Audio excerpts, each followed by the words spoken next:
Sebuah komet dengan ukuran luar biasa mendekat berasal dari tepi tata surya, dari awan Oort yang penuh teka-teki. Dalam 50.000 tahun ke depan, umat manusia mungkin telah berevolusi, punah, atau bermigrasi ke dunia lain. Namun, di sebuah planet terpencil yang mengorbit bintang jauh, peradaban alien yang maju mungkin akan terpesona oleh nada-nada pertama dari konser Brandenburg nomor 2 atau irama penuh energi Johnny B. Good, karya Chuck Berry. Bayangkan saja, makhluk-makhluk itu mungkin menemukan sebuah artefak misterius, pesawat ruang angkasa yang ditinggalkan di orbit atau mendarat di dunia mereka, dan di dalamnya sebuah cakram logam keemasan yang berkilau. Dengan takjub, mereka akan menyadari bahwa itu adalah rekaman analog kuno dan, setelah membangun perangkat untuk memutarnya, mungkin akan menghabiskan berabad-abad terpukau, menguraikan suara seperti tangisan bayi, nyanyian paus daratan, dan salam dalam lebih dari 70 bahasa, jejak peradaban yang suatu hari pernah berkembang di tempat luar biasa bernama Bumi. Tapi di manakah kapsul waktu antar bintang ini berada? Jawabannya terletak pada dua pesawat yang kini melintasi kehampaan kosmik lebih dari 20 miliar mil jauhnya, di mana keheningan mutlak, kegelapan tak berujung, dan dingin yang ekstrem berkuasa. Kedua wahana sederhana ini kini menjadi objek buatan manusia terjauh, membawa serta kisah yang memikat. Seperti semua misi eksplorasi NASA pada tahun 1970-an, Voyager 1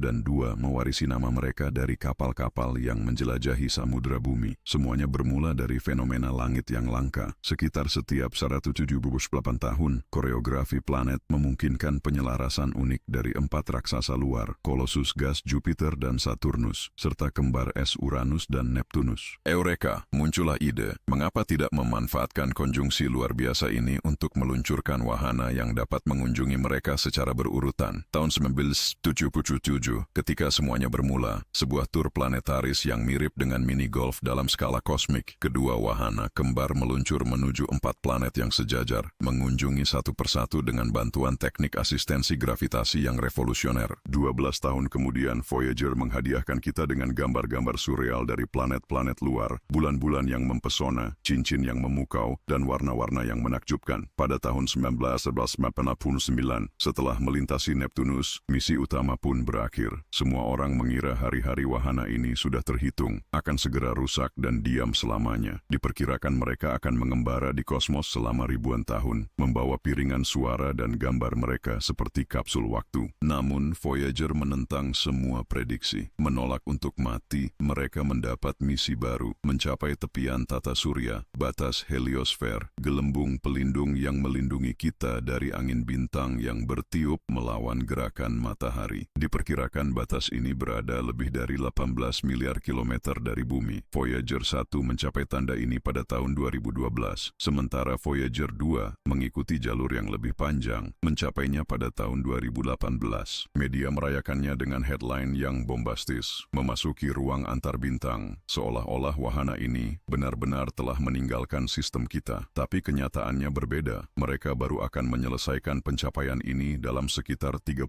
tahun, jika berhasil melewati awan Oort dengan utuh, sebuah bola raksasa dari debu, es, dan batuan yang ukurannya bisa 1000 kali lebih besar dari heliosfer. Membandingkannya dengan gelembung pelindung ini seperti mengukur milimeter melawan meter atau awan melawan langit. Mungkin muncul keraguan, tapi apakah awan ini benar-benar ada atau hanya teori? Baiklah, mari kita telusuri bersama. Sebentar teman-teman, jika kalian ingin berkontribusi untuk meningkatkan kualitas materi kami, lihat tautan Patreon di bawah. Rasa terima kasih kami sangat besar atas semua dukungan yang diberikan. Awan Oort adalah sebuah bola raksasa yang terdiri dari es, batuan, dan debu kosmis yang membentang sejauh 3 tahun cahaya mengelilingi matahari, mencakup semua arah. Bentuknya yang bulat berbeda dengan piringan pipih dari kelompok puing lainnya seperti asteroid dan sabuk Kuiper, adalah salah satu ciri khasnya yang paling mencolok. Ukurannya begitu luas sehingga tepi luarnya lebih dekat ke bintang tetangga terdekat daripada ke matahari kita sendiri. Astronom percaya bahwa sebagian besar bintang memiliki versi awan ini sendiri, bervariasi dalam ukuran dan kepadatan. Kemungkinan awan-awan antar bintang ini saling bersinggungan, dan awan kita, khususnya, mungkin tumpang tindih dengan awan Alpha Centauri. Untuk memahami skala awan Oort, lebih baik meninggalkan ukuran konvensional seperti kilometer dan menggunakan satuan astronomi, SA, yang setara dengan jarak rata-rata antara bumi dan matahari, sekitar 150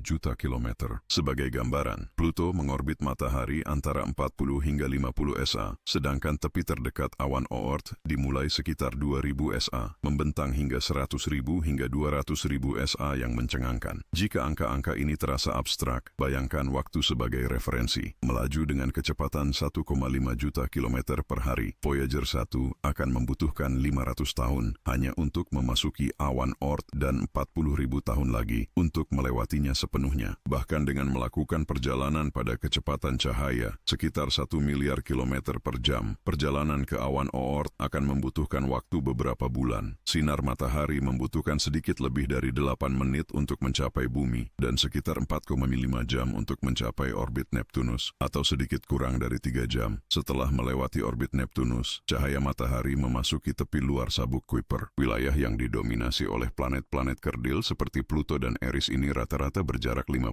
SA dari matahari. Setelah 12 jam perjalanan lebih lanjut, cahaya mencapai heliopausa, di mana angin matahari, aliran partikel bermuatan yang bergerak sekitar 400 km per detik bertemu dengan medium antarbintang. Di luar batas ini, terbentang ruang antarbintang, di mana pengaruh medan magnet matahari masih terasa. Pada titik ini, cahaya telah bergerak menjauh dari matahari selama kurang lebih 17 jam, kurang dari 1 hari bumi sejak keberangkatannya. Dalam rentang waktu yang singkat ini, cahaya telah menempuh jarak yang lebih jauh daripada pesawat ruang angkasa manapun yang pernah dibangun manusia. Yang mengejutkan, cahaya yang sama masih membutuhkan waktu 10 hari lagi untuk mencapai tepi dalam awan Oort dan mungkin hingga 1,5 tahun untuk sepenuhnya melintasi wilayah ini. Ini memberikan gambaran tentang betapa luasnya awan Oort dibandingkan dengan heliosfer yang banyak dianggap sebagai batas tata surya, batas yang telah dicapai oleh wahana Voyager. Perbedaan utamanya terletak pada fakta bahwa heliosfer telah benar-benar diamati dan diukur, sementara keberadaan awan Oort masih berada dalam ranah hipotesis, meskipun seperti yang akan kita lihat didasarkan pada bukti yang cukup kuat. Pertanyaan yang muncul sekarang adalah, dari manakah asal selubung luar biasa yang terdiri dari debu, es, dan batuan yang mengelilingi sistem planet kita ini? Hipotesis yang paling diterima tentang asal-usul awan Oort menunjukkan bahwa benda-benda beku ini tidak lahir begitu jauh dari matahari. Ketika planet-planet terbentuk 4,6 miliar tahun lalu, zona pembentukannya masih dipenuhi sisa-sisa yang disebut planetesimal, fragmen yang terdiri dari material planet yang sama. Aksi gravitasi planet-planet, terutama Jupiter, menyebarkan planetesimal ini ke segala arah. Beberapa terlempar keluar dari tata surya, sementara yang lain masuk ke orbit memanjang, masih ditahan oleh medan gravitasi matahari, tetapi cukup jauh untuk mengalami gangguan galaksi. Efek dominan kemungkinan adalah tarikan gravitasi Bima Sakti. Pada dasarnya, planet-planet melemparkan planetesimal es ke perbatasan sistem, di mana gravitasi galaksi menstabilkannya dalam orbit yang jauh, bebas dari pengaruh planet. Gugusan ini menjadi apa yang kita kenal sebagai awan Oort. Perlu dicatat bahwa ini hanyalah teori utama. Awan Oort juga mungkin menyimpan objek antarbintang yang tertangkap, berbeda dengan planet, asteroid sabuk utama, atau sebagian besar benda di sabuk Kuiper. Objek-objek Oort tidak mengikuti orbit yang sejajar dalam bidang orbital yang sama. Mereka bergerak dalam lintasan yang miring dan tidak sejajar, membentuk semacam cangkang bulat puing-puing beku. Dari sinilah istilah awan digunakan alih-alih sabuk. Penemuan awan Oort memecahkan misteri ribuan tahun, asal-usul komet yang membingungkan manusia sejak zaman kuno. Sejak zaman Halley, komet diklasifikasikan menjadi 2 kategori utama. Komet periode panjang yang menyelesaikan satu orbit dalam lebih dari 200 tahun, dan komet periode pendek. Meskipun perbedaan ini agak arbitrer, hal ini mengungkapkan karakteristik yang berbeda antara benda langit tersebut. Komet periode panjang memasuki wilayah pusat tata surya dari arah yang acak, sementara komet periode pendek cenderung mengikuti orbit yang sejajar dengan ekliptika atau memiliki kemiringan orbit yang moderat. Dipercaya bahwa komet periode panjang berasal dari awan Oort, sebuah bola raksasa yang mengelilingi tata surya, sedangkan komet periode pendek berasal dari sabuk Kuiper, sebuah piringan datar yang terletak pada bidang orbital yang sama dengan planet-planet. Astronom Jan Oort mengusulkan keberadaan awan ini untuk menjelaskan asal-usul pengunjung jauh tersebut dan distribusi isotropiknya yang tampak berbeda dengan organisasi planar yang diamati pada objek-objek lain di tata surya. Perkiraan menunjukkan bahwa awan Oort mungkin menyimpan ratusan miliar atau bahkan triliun objek es. Kadang-kadang, gangguan gravitasi mengganggu stabilitas orbit salah satu benda ini, memulai perjalanannya menuju matahari. Beberapa memiliki orbit yang begitu luas, sehingga perjalanan terakhirnya melalui tata surya bagian dalam terjadi bahkan sebelum munculnya manusia, sementara yang lain tidak pernah mendekati bintang kita sejak pembentukan tata surya. Melalui studi komet periode panjang yang dikenal, dihitung bahwa awan Oort mengandung sekitar 6.000 miliar inti komet dengan masa kolektif setara dengan 40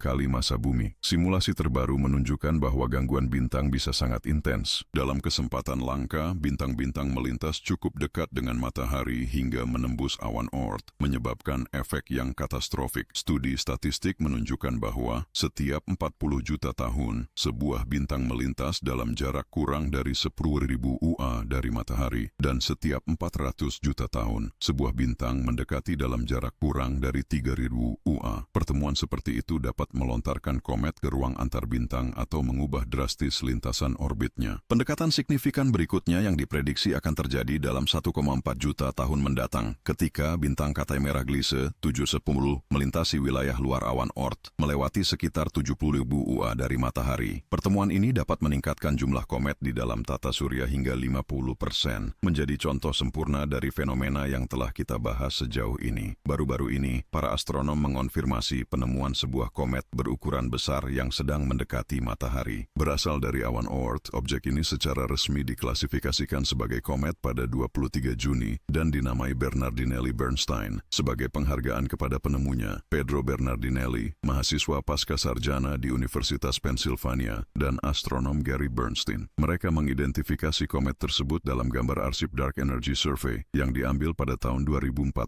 Saat ini, komet Bernardinelli Bernstein berada pada jarak yang mirip dengan Uranus, sekitar 20 unit astronomi dari matahari. Dengan magnitudo 20, kecerahannya 400.000 kali lebih redup daripada bintang paling redup yang dapat dilihat dengan mata telanjang. Meskipun menerima 400 kali lebih sedikit sinar matahari daripada bumi pada posisinya saat ini, luminositasnya memungkinkan pengamatan melalui teleskop, menunjukkan bahwa diameternya dapat berkisar antara 100 hingga 370 km.